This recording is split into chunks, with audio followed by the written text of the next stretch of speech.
Under Mayor Bill de Blasio, New York City is financing affordable housing at a breakneck pace, creating or preserving over 24,500 units last year, more than any year on record. To do so, the administration spent $1.1 billion, the most ever by the city in a single year, according to City Hall officials.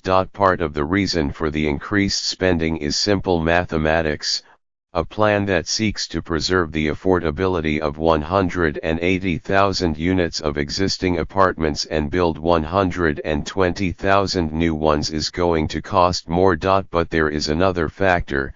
The administration is trying to expand affordable housing at a time when the market has been increasingly unfavorable, following changes to the tax code under the Trump administration. Mark Jar, who ran the city's Housing Development Corporation under Mayor Michael R. Bloomberg, said that changes in the tax code had hurt the expansion of affordable housing, not just in New York City but across the nation. It's reduced the price of credit and increased the amount of subsidy the city has to put in deals, he said. Despite that, the de Blasio administration has pressed forward aggressively financing deals, expanding its goals to 300,000 units and plowing more money into the plan. Even before the Republican tax overhaul passed at the end of last year, housing experts said the Trump administration's desire to lower taxes for businesses and some high-income earners roiled the market for affordable housing tax credits across the country, including in New York City. The effects are only expected to increase. The instant that the election happened, you saw changes in the market, said Eric Enderlin, the president of the city's Housing Development Corporation, which handles the financing aspects of the housing plan. We have already experienced some gaps that are driven by tax reform. We had to come up with some more money to cover those gaps. He said the city anticipated a loss of about $170 million from decreases in tax credit pricing and another $30 million decrease in tax-exempt bonds. City officials hope that Congress will pass legislation to reform the low-income tax credit system, known as Kent-Well-Hatch, which would more than offset the negative effects of the new tax law. Beyond federal policy, other factors have increased the city's costs to install the mayor's plan.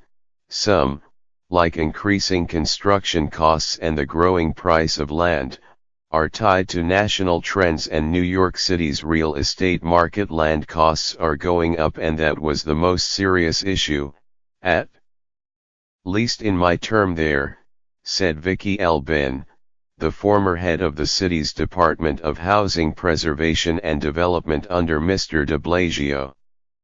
The city has less and less land to throw into the mix. Other changes are by City Hall's design. After years of objections from housing advocates that the de Blasio administration's plan did not do enough to provide housing for the poorest New Yorkers, the mayor last year added another $1.9 billion to the plan, which runs through 2026, in order to subsidize units for those earning far less than the median income. Demand for such units is huge and not matched by the supply. Indeed, the added funding may help diminish the number of instances in which middle-income apartments with rents as much as $3,700 included to offset the price tag for those at the bottom of the income ladder go unoccupied for long stretches of time. The total price tag now stands at nearly $83 billion, up from $41 billion when Mr. de Blasio introduced his plan in 2014. When the city spent an average of about $29,000 a unit, according to statistics provided by city officials.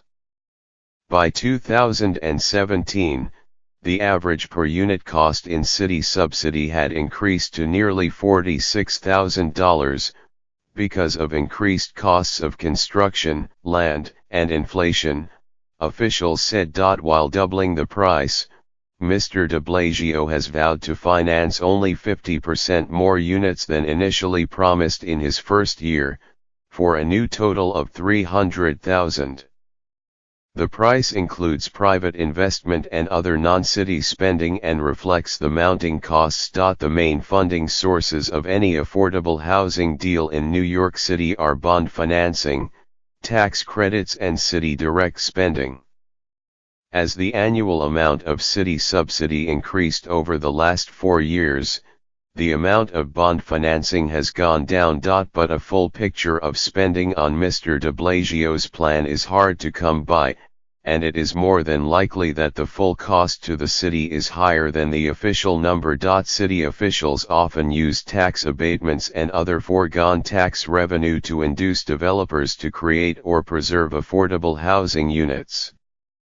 Reliance on such breaks helped the city to reach its single largest preservation agreement, at Stuyvesant Town and Peter Cooper Village in Manhattan. The city does not disclose how much the tax breaks cost, citing the need to avoid giving too much bargaining power to developers.